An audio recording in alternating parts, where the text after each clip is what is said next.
हलचल TV news.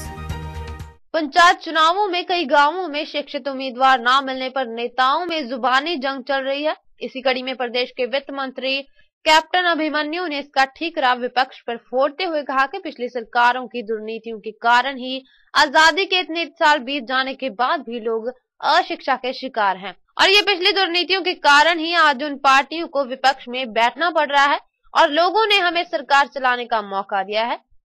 किसानों पर प्राकृतिक आपदा की मार इस बार और भी पड़ने वाली है। इस बार हरियाणा सरकार के वित्त मंत्री कैप्टन अभिमन्यु बोले कि किसानों के साथ पहले भी सरकार थी, आगे भी रहेगी। उन्होंने कहा कि पीएम ने जो फसल बीमा योजना शुरू की है उससे किसानों को प्राकृतिक आपदा की मार नहीं झेलनी पड़ेगी। नगर पालिका के चुनावों में पंचायत चुनावों की तर्ज पर शिक्षा के नियम लागू किए जाने के सवाल पर उन्होंने कहा कि जनता परिवर्तन चाहती है।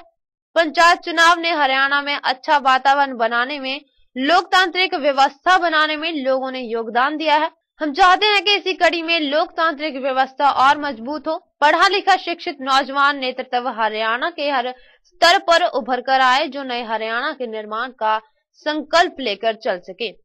नववर्ष 2016 लोहड़ी पर्व और मकर संक्रांति महापर्व की हार्दिक शुभकामनाएं देता हूं। परमपिता परमात्मा से प्रार्थना करता हूं कि मकर संक्रांति का ये महापर्व आप सबके जीवन में खूब खुशियां लेकर के आए और मंगलकारी हो। और आज जिस प्रकार से भारत सरकार ने एक बहुत महत्वपूर्ण महत्वाकांक्षी योजना जो फसल बीमा योजना का घोषणा की है, मुझे लगता है कि किसान के हित में आज़ादी के बाद शायद ये सबसे बड़ा फैसला होगा कि अब जब किसान, कृषक और मजदूर मिलकर के अपना हल जोतेंगे तो इस विश्वास के साथ में मेहनत करेंगे कि इस पर जो फसल तैयार होगी, अगर कोई प्राकृतिक या गैर प्राकृतिक आपदा के कारण से उसकी फसल को नुकसान होता है तो उसका खामियाजा केवल किसान और मजदूर को मिलकर के भुगतना नहीं पड़ेगा, बल्कि बीमा कंपनियां उसका मुआवजा देने का काम करेंगी।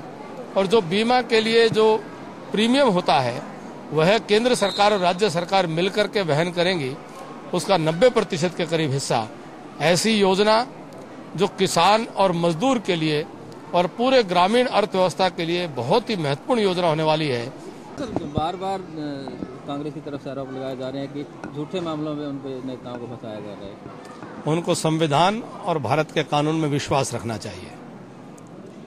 परिषद के जो म्यूनसिपैलिटी की भी जो इलेक्शन है उसके लिए भी क्या जल्दी कार्रवाई होगी और इसमें भी ये पढ़ाई का जो मुद्दा रहेगा? इसमें प्रदेश के लोग परिवर्तन चाह रहे हैं और पंचायत चुनाव ने एक नया अच्छा वातावरण हरियाणा के लोकतांत्रिक व्यवस्था में निर्माण करने में शुरुआत की है और यह शुरुआत और आगे बढ़ेगी। ऐसी कड़ी में हम चाहते हैं कि लोकतांत्रिक व्यवस्था और मजबूत हो, पढ़ा लिखा शिक्षित नौजवान नेतृत्व हरियाणा के हर स्तर पर उभर करके आए, जो नए हरियाणा का निर्माण का संकल्प लेकर के चले। तो जिसलिए करोड़ों रुपए शिक्षा पर खर्च किए जाते हैं और कई गांवों में जो सरपंच पद के लिए भी जो कोई उम्मीदवार नहीं मिल पाया, तो कहीं ना कहीं खामियाजा सही तरीके से शिक्षा का जो अभाव रहा, क्या करें? ये पिछली सरकारों की दुर्नीतियों का परिणाम है कि आज भारत की आज़ादी के इतने वर्षों के बाद भी, हरियाणा के अस्तित्व के 49 साल के बाद भी, हरियाणा के 50वें गोल्डन जुबली साल में भी आज लोग अशिक्षा के शिकार होने को विवश रहे हैं।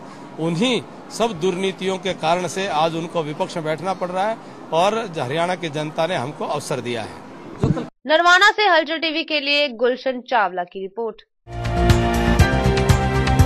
आप देख रहे हैं हलचल टीवी न्यूज।